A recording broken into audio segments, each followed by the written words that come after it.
Hello, everybody. Welcome, welcome, welcome. And thank you for showing up for the conversation. We've already had three people just drop in here like boom, boom, boom, boom. There you go. And look, we're thankful that you're showing up for this conversation. We know it's not easy to talk about money. For many of us, money is tied to survival, shame, trauma, and systemic injustice. Some of us were taught that money was about power, and others were taught that money was dangerous. Some of us have never had enough, and some of us still don't. And some of us are just now starting to feel a little bit of stability, and that can be confusing too. Yeah, I think before we share anything kind of magical or practical, I think it's really important that we just name that we're not broken. Anxiety around money is totally normal, and we're not behind. We're not bad at being spiritual. I get that one a lot. There's so much like spirituality and money. It's a really messy conversation. But fundamentally, we're living in a predatory system. Like straight up, it teaches us to blame ourselves, and it's by design. We live in a system that punishes the vulnerable, hoards access, blames individuals for structural exploitation, and a lot of money magic teachings kind of, in some ways, even amplify that. It's jumping to fix your mindset or to fix your individual circumstances, and it doesn't acknowledge that we're in this wider collective influence. So we just want to name that right up front. I think it's important to be looking at the collective aspect and looking at, how we're making our changes for ourselves within this greater sphere. I agree with that. And I mean, I'll say I've certainly had my share of money shame and experiences. In fact, I've been actively working a lot on repatterning my relationship with money in the last year, in no small part because I found that it's been really important. And that repatterning has intimately brought me up against the very things that you were talking about. So I think it's important that we share some real experiences and offer a few tools and practices. Before we do that, let's just take a few moments and check in. So, Sheena, I'm going to ask you this, and I'll also share my response. In this moment, how does your body feel when you think about money right now? Right this minute, there is a little tightness in my throat. Even Mm. just like talking about it, it's like so much comes up around it, both personal and collective. It's like there's like that clenching. Yeah, for me, it's in my belly. It's kind of interesting. There's a feeling of just like this a bit of tension in my belly and what would probably be known as the power area. And what's been really fascinating, I'll talk a bit more about this later, is kind of sitting with some of that in the last day or so, just because of a couple choices I needed to make that were good choices. They were investments and things, but it was still bringing me up against those money issues. So here's what I want to invite to the people who've joined us live. First of all, thank you for joining us live. We love connecting with you. And one of the things that we would love for you to do is to drop one word in the chat, that describes what you think or what you feel or what comes up for you when the word money is shared. And let me assure you, there are no wrong answers here. Whatever answer is a legitimate and valid answer. So go ahead and drop those in there and share them with us. Yeah. I think one of the things that we've been exploring while we've been creating the money anxiety challenge, it's like, why is money so hard to work with magically? It's because it's so present. Like it's so immediate, it's so tangible, and it like often triggers like our deepest nervous system survival patterns. Most of our childhood wounding fears, like so much of it is survival based and tied to money in some sort of way. Um, And when we try to do magic from that place of like, we're already keyed up, we're already stressed, how does it work? Yeah.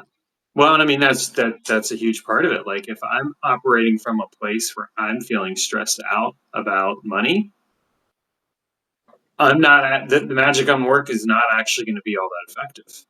That's what I've experienced time and time again. That when I'm operating from a place of stress, it actually gets in the way. And so I think it's really important to acknowledge that and recognize that we are touching on our deepest nervous system survival patterns. It's one of the reasons why so much of the challenge that we've developed that we're sharing this week is focused around soothing the nervous system. We're working with some of those, repatterning those beliefs around money and wealth that people hold on to otherwise. And let me just kind of share something here that might be helpful. Ah, Kronos just shared. For me, it was fine in the sense of a penalty. Okay, so yeah, like a sense of being fined or something like that. Okay, thank you for sharing that. Again, anyone else, if they want to share their answer, feel free to drop that in. We love it when people are sharing their own thoughts and experiences. Just brings it part of the bringing in the community. So I thought what I would share is something that I think is really important, and this is around separating what I'm going to call the signal from the spiral. Because when we have money anxiety come up, it can come up in two different forms. It can come up as a signal, or it can come up as a spiral. And the difference is that the signal is kind of indicating like, hey, there's something here to explore and get curious about. The spiral is typically something, an experience that kind of brings us down into that sense of that core scarcity wound that we might be carrying, dragging us down into it, which is, of course, not something that we want to really experience if we can help it. Now, notice we had a couple more people join us live. So before I get into my story, I just want to invite those people to share one word that comes up for you when you think of the word money. We're exploring that in relationship to what comes up. So here's the story that I have. The other day, I was getting ready. Yesterday, actually, I was purchasing a ticket for a trip that I'm going on at the end of June. I'm flying down to Denver for a workshop. And, so I looked up the airline tickets and then I was like, oh, I'm going to have to get a car. And right away, there was just this little bit of anxiety around it. And I had to sit with it for a moment. I checked in. I'm like, what is the anxiety around here? And I know what it was is that at one time, this would have been blown up way, way larger at one time. It would have been like, I can't afford to do this. I can't do this. This is going to be too much. And I would have been caught in that money spiral. And I recognized it for what it was, and I realized it was really just a signal. And I'm like, okay, well, look, I already know I've got what I need for this, and I've already invested in this course. I've invested in this experience and this is worth it because what I'm going to come out with on the other side is more skills around being able to work with men in my men's coaching business and helping them do the work they need to become embodied and mature and all that other amazing stuff that men need. So for me, it was totally worth it. And I had to remind myself of that. And I think that's perfectly okay. What about you, Sheena? What's an experience you've had around that recently? Oh, there's there's been a lot. Mostly because this challenge is it. It always tends to bring stuff up, and It's a challenge. I know it's not supposed to be for us. Oh, I'm being really facetious. Facetious. Um, yeah, I think we always get the signal first, and then we tend to spiral it out. And mine hasn't been so much this week as far as like new stuff. I'm going like way, way, way back and thinking about my childhood because I was absolutely like I was raised. I We didn't make more than like below. We were below the poverty line until I was like 25. Like I didn't actually start like my family lived below the poverty line. I didn't start making money more than that until like my mid 20s, and because like financial and just like instability in the house, I was always like, I was a worst case disaster thinker. Like anything that happened, I would immediately go down to like, what is the absolute worst that could happen, and financially. And I didn't really realize how much that actually made like core identity patterns of my personality. So I've really been looking at those. And one of my favorites is my little manipulating money magician. She's absolutely adorable. She's about 7 years old. And yeah, from a very young age, like business, money, I was reading like marketing books under my covers at nighttime. I was always like, and I've always thought, well, I just had an interest in business. But I never actually looked deeper until this challenge was like, but what created her? Like what created that foundational interest? And it was that I thought from a very young age I was going to be on my own. I would have to support myself and my sister. Like we'd be homeless. I would have to be the financial provider. Mm. And that's been a lot to unpack. Um, and that led me to like a question that popped in kind of out of nowhere. I went like, well, what if I could surrender this? And that was a whole another spiral, because it's like, what if I could surrender the idea that I have to make money? How would I actually live my life differently? And honestly, I'd probably be doing a lot of the same things because I love this work. Um, I love the magic. I love supporting people, but it takes away that the only thing that I realized I'd be missing is like that drive, that compulsion, that, the need to always be on. Because I say I'm horrible at relaxing. I can't just relax because there's always that pull. So I've kind of been living this week just going, what if I could surrender the need to make money as a thought experiment? It's deeply unsettling. That is interesting. I mean, I've thought about that occasionally myself. Like, what if I could let go of the need to make money? Or what if I could let go of that and just would I still do the same thing? And the answer is yes. I'd still write books. I would still do the coaching and all the other things, and the art and all the other things, because it's stuff that I love. So, I mean, I guess on the one hand, that's a good sign that we're doing what we really genuinely love. We're not doing it just to quote unquote make money. We're actually doing it because it's something that genuinely calls and speaks to us. And having worked at jobs where I was doing it for the money, I mean, I know what the difference is, because it always felt heavy going into those jobs. One thing I'd like to do is let's offer the first tip here, because we were going to share a few tips, and the first one is to separate the signal from the spiral. So I talked a little bit earlier about that signal and the spiral. So when a money fear hits, a good question to ask is this current emotion a signal or a spiral? And let me give you a quick example. The signal would be rent's due and the numbers don't line up. I mean, that's a signal right there, right? And then the spiral would be I'll never be okay. I'm doomed. I'm bad with money. So there's two really different ones. Like for me, like what I knew with the example that I shared yesterday was it was really kind of a signal of, hey, maybe I need to do a check-in, because it could go into a spiral. I know I'm actually not bad with money. I've gotten really good with money and I've changed my relationship, but it was interesting to see that pattern come up nonetheless. And so we can do magic with a signal, but we first need to soothe that spiral first. So Sheena, could you share like what we should try to do to soothe that spiral when it comes up? Yeah, this is really checking in with your body. So, kind of what I like to do is like, I'll just take a minute, I'll put my hand on my heart, and I'll actually name the spiral. So, I'll just say, like, this is a fear spiral, this is a scarcity spiral, or this is what I'm scared of, and it's not the truth. And then just kind of like allowing yourself to go, I tend to talk to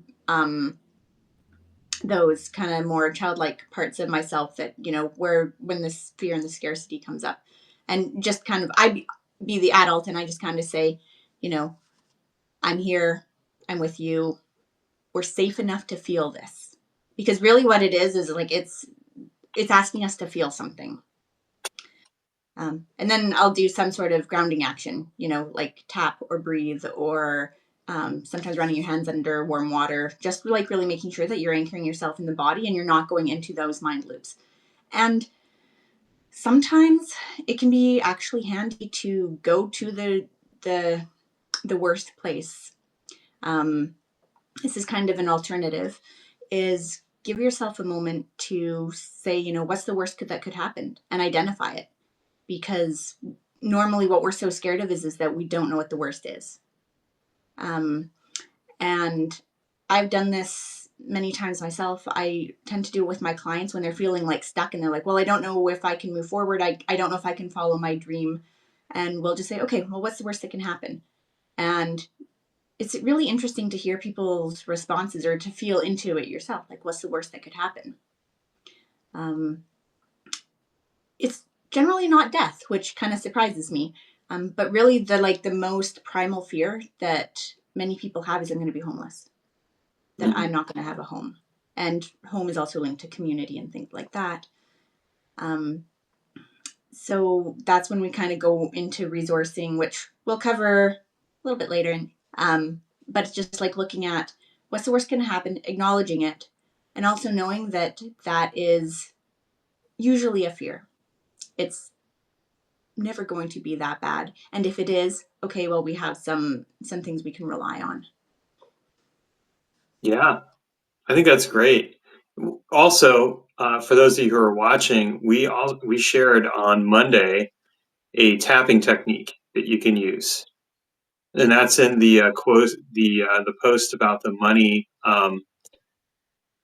anxiety, identifying that like with the quiz. So if you see that, you can check it out and try that exercise out. That can be a really useful way. So what I'd love to do, for those of you, we've had a few more people who've joined in. Welcome, glad to have you here. So we'd love for you to share kind of what comes up with you when you think of money, and or like how do you identify when it's a signal or a spiral? Like what is it that tells you like when it's a signal like, hey, there's something I need to look at here, or a spiral where it's like, hey, there's something I need to see because it's really me falling into an old pattern.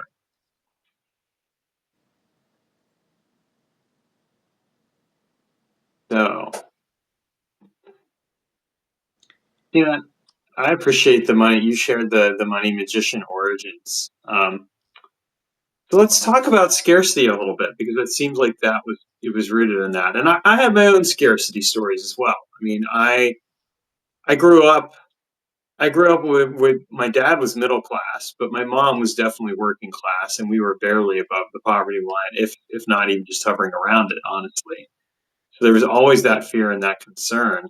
And I was two different households. So it was kind of an interesting thing. Like when I went and I moved in with my mom, my experience around money changed even more. And I didn't have a great history with it anyway, even just growing up in a quote unquote middle class situation, because there was always still concern and fear. And it seems like a lot of times what I notice is that no matter how much money someone makes, there always seems to be a need to try and make more. So it seems like there's always this rootedness around scarcity.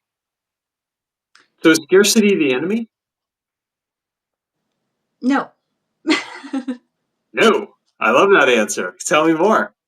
Well, I think the enemy is our very capitalist, patriarchal, colonialist, all of the other isms society that really, yep. Um, Scarcity, it's a feeling, and yes, it's absolutely rooted in truth, but and that's where being able to name the signal versus the spiral, because when we get that feeling of scarcity, we can either go down that spiral route, or we can go, okay, well, this is the material that we're using, um, for our inner alchemy to transmute. um, it's like when we're really feeling the contraction around money, we're touching something very potent. There is a lot of raw energy, there is a lot of vitality, there is a lot there.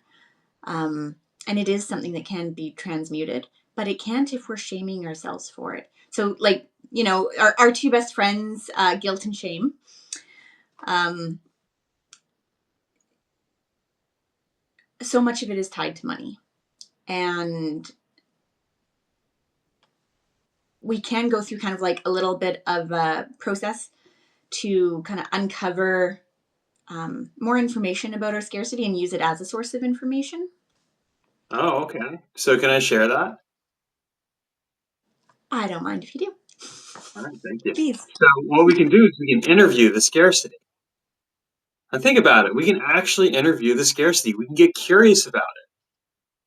This is actually a theme that Sheena and I are going to be touching on more because it's something we've been talking about a lot, which is that instead of trying to heal the wounds that we have, and this is a good example because a lot of times scarcity is treated like it's a wound. What if we got curious about it and used it as an opportunity to expand our awareness and our presence and our being and discovered a new way of being instead of trying to quote unquote fix something? We invited ourselves in. So what we could do is interview the scarcity and ask it, what are you protecting me from? Whose voices are you repeating? What would happen if I didn't believe this? And then write those answers down. And you can treat scarcity like a spirit. Because here's the reality: scarcity often carries ancestral, cultural, or systemic truths that need witnessing before they'll soften. You know, a perfect example, my grandma grew up during the Depression. Think about that. The Great Depression. Of course, there were going to be scarcity patterns there, just from that experience alone. And that would have created an epigenetic sense of scarcity. Now, I can try and quote unquote heal scarcity. I can try and and get rid of scarcity, but that's not realistic. Scarcity is there for a reason. There's stories there. There's history there. If I get curious about scarcity, if I interview scarcity as a spirit and I start dialoguing with it, what I can do is I can learn how to expand into the lessons that scarcity has for me and actually use that as an opportunity to connect with my ancestors. But also I can seed within my consciousness and awareness a new relationship with scarcity that is actually empowering. So as an example for myself, when I feel a sense of scarcity, instead of contracting like I used to, now I expand into it and I use it as inspiration to find the abundance that's underneath that scarcity, because there's always abundance, and abundance comes in many different forms. Case in point, I had a situation the other day with my cell phone where the SIM card stopped working. Okay. So what did I do? I went to a store and I asked them to help me, get the SIM card out of the phone. They did, no cost. And then I put the SIM card back in. And that was a form of abundance for me. I mean, we think of abundance as money, but abundance comes in many different forms. And if I had, what helped though was that when I first had it come up, there was that feeling of scarcity, like, oh boy, I'm going to have to figure this phone out. I might have to get a new one. What am I going to do? That was the first thought that went through my head. A Your normal, signal to natural thought. spiral. Yeah. And then I was just like, okay, I started interviewing my scarcity, and my scarcity was like, well, I want you to know, like, that this is, this is an important way for you to be able to connect with people in your life. And you're always doing voice notes every day with Sheena, and so you're wanting to have that contact, and you don't want to miss out on that. And you just spent a weekend away where you weren't able to really reach out to anyone because there was no signal. Oh yeah, you're right. There's a lot going on there. And once I realized that, I was able to really land with it and rest in it. And I came up with a plan.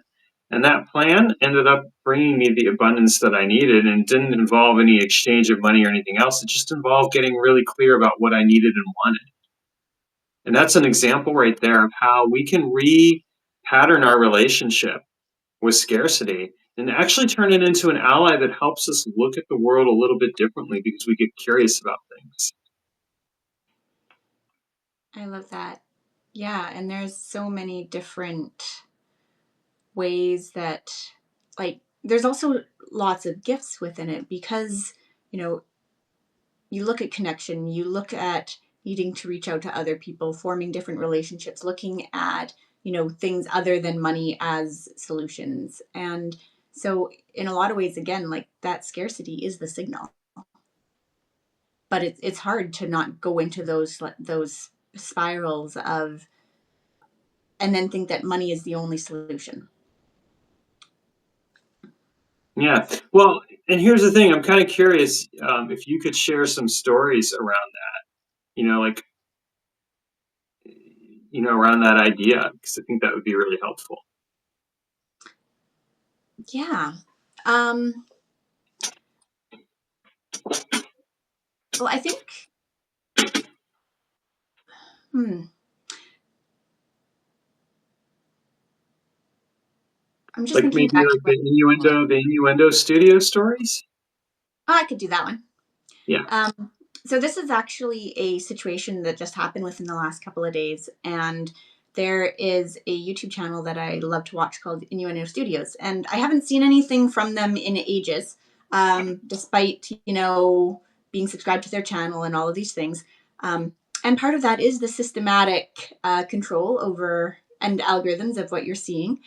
Um, but I happened to just see this video, and it was titled like.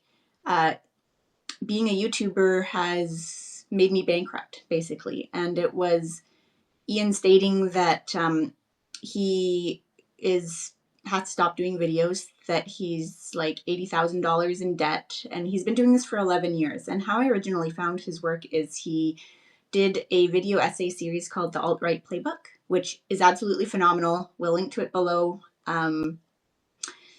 And it was a case of like, this is something that he's very passionate about. It's work that he really wanted to put out into the world. And he's been struggling and kind of hiding it for this entire time. And he's just at a point where he couldn't do it anymore. And this was basically him just like saying, I'm going to be going away for a while, maybe forever, and this is why. And it was so fascinating because immediately, like, there was hundreds and hundreds and hundreds of comments that was saying like, you saved my life, your work, what you put out, it saved my son, I teach it in my classrooms. I like, there was all of these comments and all of these people who basically came out of the woodworks because he had touched people and made a difference and wasn't doing it for money, um, wasn't making enough. But he actually started a GoFundMe campaign, and within like 24 hours, he raised $150,000. Mhm. And a large part of that was like, he absolutely had to ask for it. But it was also like this really beautiful reminder of just how the impact that you have, and also the community ties that you might not even be aware of. And this is just like this really beautiful relationship of coming together. And I know that there's been some, like, we've had some discussions in the chat about, the, talking about, well, you focus on love, focus on all of the non-material things that you have, or the non-money things. And like, I agree that sometimes that's a bypass for sure. And sometimes that's the only way that money can reach us. Like, if you think about it, how many times have you gotten a job or an opportunity because you knew somebody who recommended it to you? Or how many times has, like, you manifested something that you would have spent money on, but you just kind of cut out the middle step of the money? Money itself really does need those avenues open for it to travel to you. So if sometimes we spend our time creating all of the channels when we could be looking at other ways of like, really being in our wealth and our abundance, and manifesting. Yeah, So Nima. Uh, I was going to say, Nima, I'd love to comment. I also view scarcity as an opening to creativity, especially when you don't necessarily have money to solve a problem with. That's true. It is.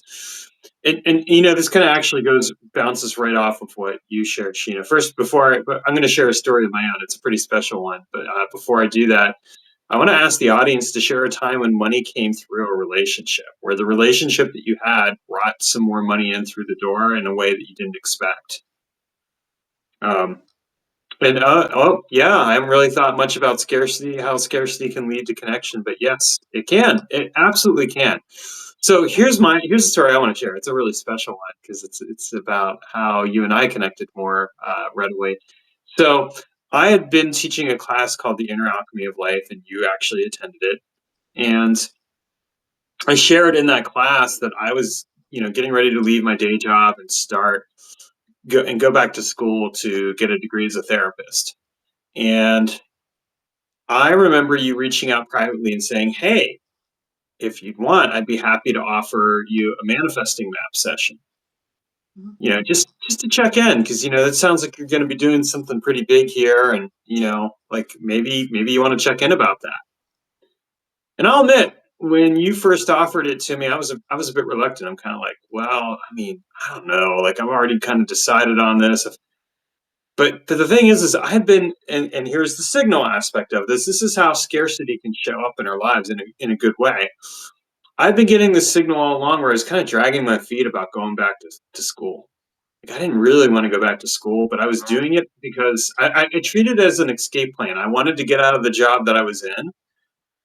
And so that was what I was doing. But scarcity was also being like, "But you don't really want to do this. There's something going on here." And I wasn't paying attention.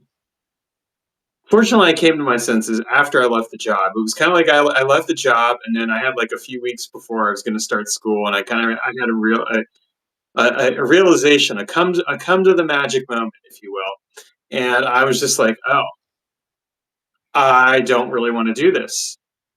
And at that point, I think I had already scheduled the session with you, but I was like, yeah, I'm really looking forward to that session now because I definitely need to kind of figure out what my next steps are. And I'm glad I did it. I did it from a place of gratitude and appreciation because you had offered it from a place of like, hey, thank you for offering this amazing class. It changed my life. I want to help you out. And boy, has it really changed our lives. Not only did you offer that, but then we are now, and we are creating this amazing community together. It's developing a magical relationship and partnership together, and all the other wonderful things that we're discovering, and I'm fully on board for. So, it brought me abundance. That relationship brought me abundance because you were willing to share something with me and I was willing to accept it and receive it. I think that's really one of the core lessons too around money and really wealth or anything like along those lines is, can we receive it? Can we Yes. open ourselves up to fully receiving it? Yeah, that's the big one. There's so many cases, both given and received, where it's been like missed opportunities, or like that kind of the ego gets in the way. It's like, and part of that is like the hyper independence. I should figure it out myself. I have to do that. Um, we don't talk about receiving enough because we're not really super good at being in community and having that flow through that is not based on a transactional relationship. Hmm. Yeah, so I mean that kind of brings me up to the reality that we're already resourced in ways Yeah. that don't necessarily matter. So I'm kind of curious. We have another exercise here for you, which is to name your non-financial wealth. Can you share a little bit about that and like what people can do to discover that? Yeah. So this is like I think I mentioned at the beginning. One of my favorite things to do with my clients is to, you know, have them, like, okay, we look at the worst case scenario. Usually it's people are worried about being homeless. Um, which I totally understand. I've been there multiple times. Um, and we have this fear that we're going to be isolated and that we're going to be all alone. So when we get really curious about it and we start digging into it, it's like looking at, we do have, often many of us have friendships, relationships. I'm very lucky. I live in a country with very good social security netting. Um, but there's been multiple times where I've had a friend or someone in my community, be on that edge and talking themselves off the edge because, what if it doesn't work out? What if I lose my house? I'm like, well, our house, and we actually, part of our manifestation and our magic is we actually bought a house that was too big for us so that we could always have a place that we could offer. And I have absolutely had people come and take take us up on it. So when you start kind of looking at like all the different resources that you might have available, whether it's social safety nets, whether it is friendships, whether it is, whatever is out there, it kind of allows you to have a little bit more space to dream and to actually start taking those actions. And of course, you want to be very smart about it and you want to kind of expand slowly, but it takes away some of that unknown fear because, again, that signal to shame, well, interesting, I said shame spiral. Shame's definitely a part of it, but from that signal to spiral, it's like we always go to, it still kind of freezes us. It puts us into overwhelm. It puts our nervous system on high alert. So it's really looking at naming your non-financial wealth. So these are, relationships that nourish you, skills or capacities that you have, access to care, wisdom, shelter, attention, your magical resources, your community resources. And it's kind of the acknowledgement that money or, the things that we're really trying to get with money.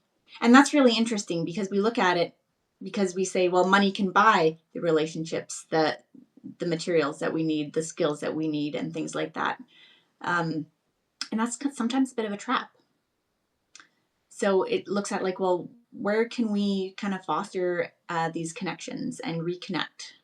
And that's why I think community is so important, and that's why we're building community. It is. And I mean, sometimes really what's important to remember too is that like what the relationships that we create are so much more than a dollar value. One of the things that I find fascinating is how people assign a number to money. But getting into a relationship with money and really getting into a relationship with scarcity and abundance, or really just with people in general, there's not a number. The number actually is a limitation. Mm-hmm. Think about the difference between saying, okay, I need $5 to, okay, that's it. That's a very small number.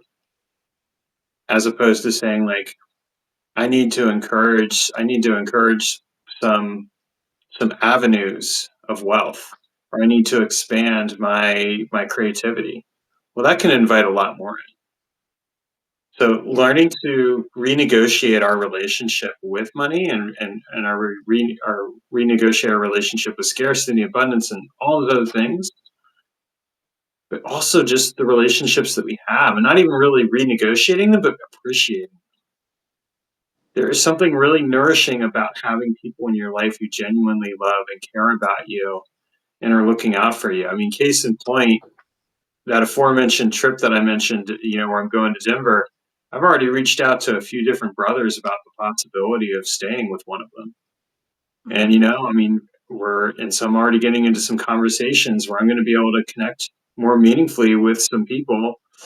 And I think that's a beautiful thing.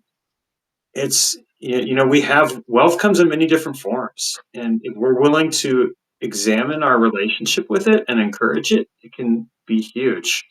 So what I would love, I have a okay, story. Sorry. you go first. You just reminded me. And that's the thing. And part of that is it is not a one-way direction.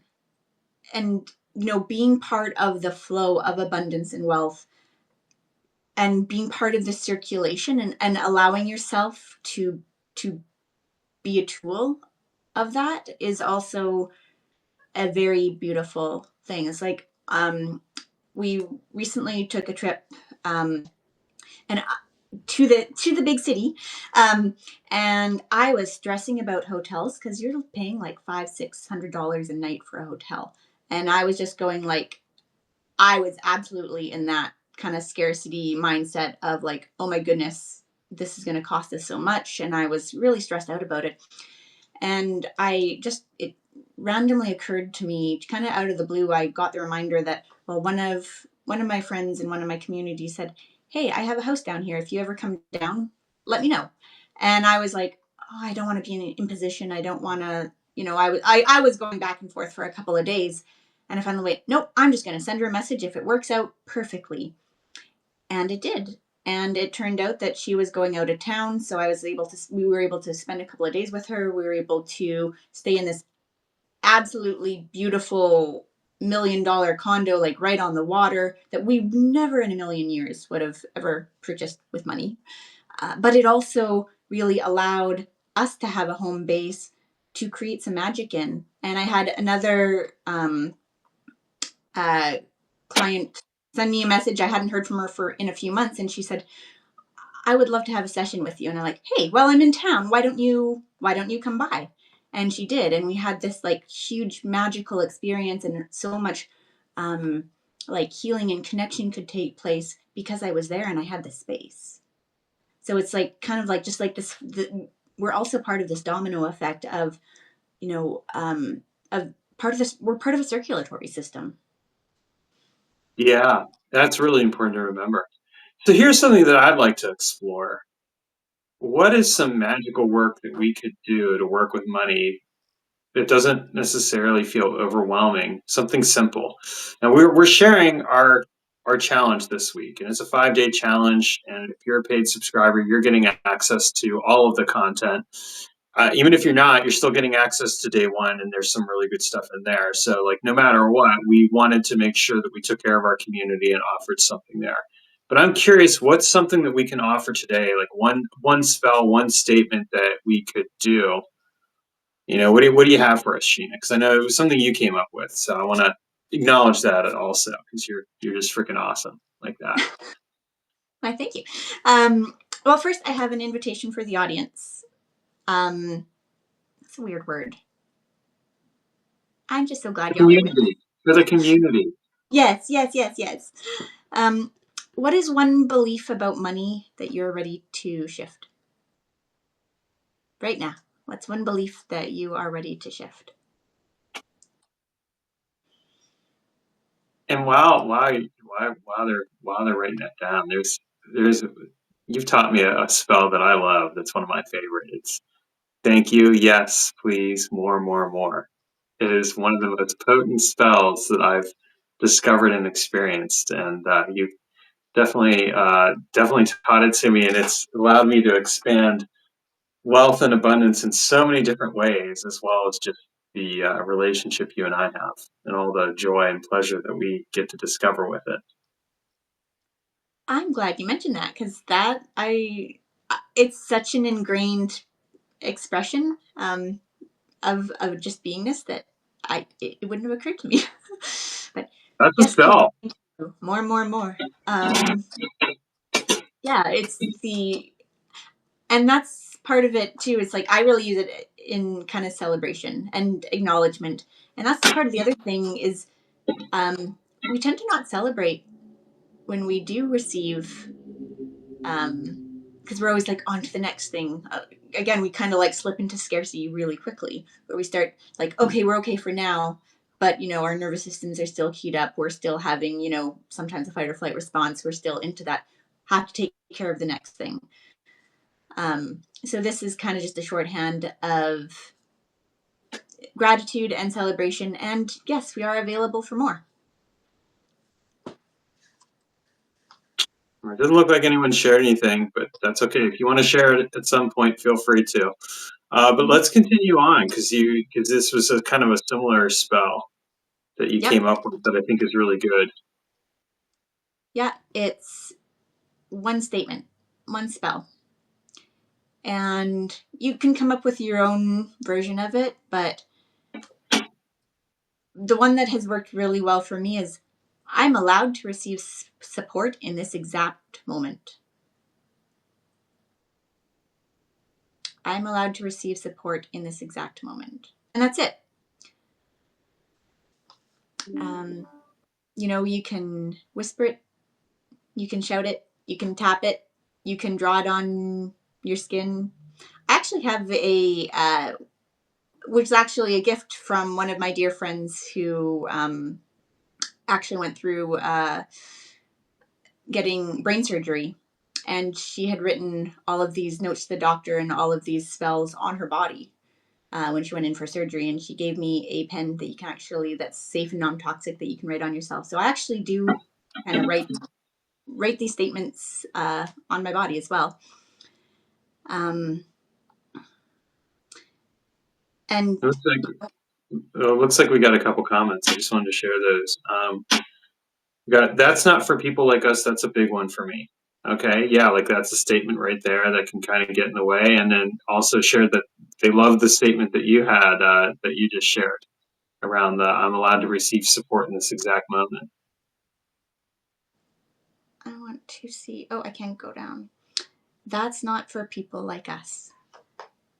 Yeah, that is a big one. And I think for something like that, it's like, what if? What if wealth is for people like us? What if, you know, abundance or money? I find that what if is a very beautiful road opener. Um, Hmm. because part of your nervous system, your being might not be able to just accept a statement. You know, it might not believe yet that you are allowed. But by saying, what if I'm allowed? Then it just like you feel the difference. I'm allowed. What if I'm allowed? Like they actually do land even differently in your body. There's also And another one. go ahead. There's also another one. I'm curious about what support might be possible. It's using curiosity as an open door. So that what if statement or that curiosity statement can be a really good way. And you don't have to force the belief. You just begin. You just invite in. Something that I also like to do, which is a potent form of this, is what I call sentence stems. If I, if I could have, if I could welcome in the support I need, I would, you know, um, something along those lines. Saying something like that and then completing the sentence can be really helpful because it allows you to put in whatever you want. In fact, this is a process I used for like my money stuff. Is I my money issues. Like I in working with money, one of the questions I ended up asking myself is if money was a person, what would she want me? What kind of relationship would I have with her? Or what would she want me to do? What's one action she would want me to take? And so by exploring that and exploring it in that way and being curious, it really helped me to start changing some of those embedded patterns. But it was like, well, what would money want? Or what would it look like if I had more support? And needless to say, I mean, it's brought so much of the support and everything else that I've needed and wanted right up to and including the person I'm doing this live interview with, this live conversation with. Oh yeah, the what would my relationship with money be like? Well, I'm a little bit of a gaslighter. I'm a little bit abusive. I'm like, when you start looking into it too, sometimes it's like, oh, it's a mirror that is a little uncomfortable. And it's always an invitation. Yeah, and I mean, it can open up a door to asking another question, which is what part of you needs the most support when money anxiety hits? Like we all have that. Like for me, it was in the belly yesterday, and so I had to kind of be like, what's going on in my belly there? Who's there? What's happening? And being able to really speak to that aspect of myself and welcome that in, and then change that relationship. Yeah, that's a beautiful question. Um, what part of you needs the most support when money anxiety hits? And for me, it's very much that mental. Like, I need to know that I'll be okay. I need to have that security and realizing that, like, whoa, my entire childhood was based around that. Like, that was the fundamental need. And I think it's really potent to be able to acknowledge that and having some sort of strategy. Strategy is not the right word, but having some sort of plan where, you know, if that money anxiety is hitting, what can you do personally? And then who do you reach out to? How do you reach out? How do you be in community with it? And sometimes it's like being in community with the anxiety itself or the scarcity and just having tea. So, right now we are doing this 5 day money anxiety alchemy challenge right now. And if you're a paid subscriber, you definitely get access to that. Even if you're not, like I said, you get access to day one. That's available. So, like, check that out. But if you do, you get access to that 5 day. Now, here's my question: Will this 5 day challenge solve everything? Will it fix people's relationship with money in 5 days? No. I say that a lot. Just no. um, Hey, it's no is not. a complete sentence. No, it's a complete sentence. Yeah, it's, and that's again buying into the idea that there is something to fix, that we're broken, that we're wrong. Um, it's really a remembering. It's a reclamation. And it's an ongoing journey. It's like we're building a relationship with ourselves, with money, with our communities. Um, and it's if I had a nickel for every, you know, this will solve all of your money problems magic, we'd all be millionaires and there'd be no scarcity. Um, it's really about now I will say everything that we have done is very powerful. It's worked for us. It has worked for our clients. It's worked for our communities. But fundamentally, it is just taking that magical action, taking the steps, and it's really just being on the journey of being able to recognize and celebrate your own enoughness. Mm. Well, I think that's the truthness of it. It's connecting with our own sense of enoughness, because maybe really what we're dealing with at the end of the day is an experience of feeling like we're not good enough, and we can actually discover that we are good enough. And if we get curious about that experience and actually dialogue with that part instead of quote unquote trying to fix it, we can actually discover what we really genuinely need to resource ourselves with.